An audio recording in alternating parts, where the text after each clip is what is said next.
I rise today in opposition of this bill. You know, we all want to have a clean environment. It's not a left side or a right side of the aisle thing. We want that for ourselves, for our children and our grandchildren. We all share that goal. But this proposal doesn't pass the cost-benefit analysis. There's a cost to it. There's definitely a cost to it. But the rate of return is very low. And anyone that's ran a cost-benefit analysis before for a business would look at this and say, this doesn't work. This isn't worth what it's going to cost. And it's going to cost a lot. And the proposal with the money going into the general fund is not giving our constituents what they expect out of money that they're paying at the gas pump. When you go to the gas pump and you see that gas tax price there, you're hoping and you're expecting that you're going to have good roads. We're going to have maintenance taken care of. We're going to take care of the infrastructure in our communities.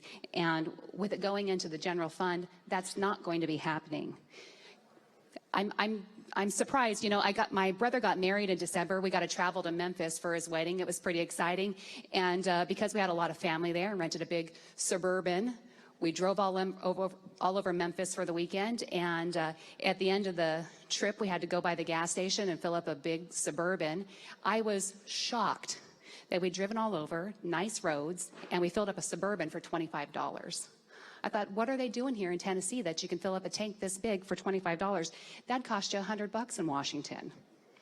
It was said earlier, it's not a big deal. Oregon's doing it. Seems like there's a competition here. Are we trying to be Oregon? Are we trying to be California? There's seems like a little bit of a race here amongst the three West Coast states. That it was only 1 cent a gallon increase in Oregon towards the low carbon fuel standard. Well, that's not the whole story. That more than doubled the next year to 2.4 cents. And they're only at 15% of their way towards reaching their goal. So if you look at the concept of doubling a penny every year, very quickly it gets out of hand.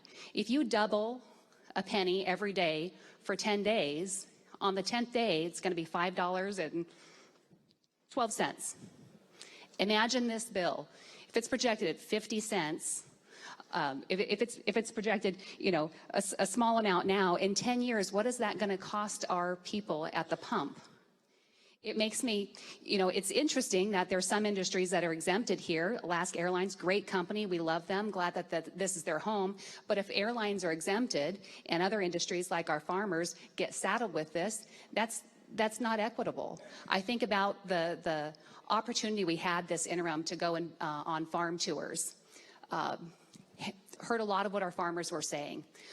Down in Lewis County, the farm tour there, it was so sad to watch a family that had had a farm in their family for three generations, to watch a grown man with such pride that they had taken care of their family, taken care of the land, to stand there and cry because of the amount of regulation this state has put on them.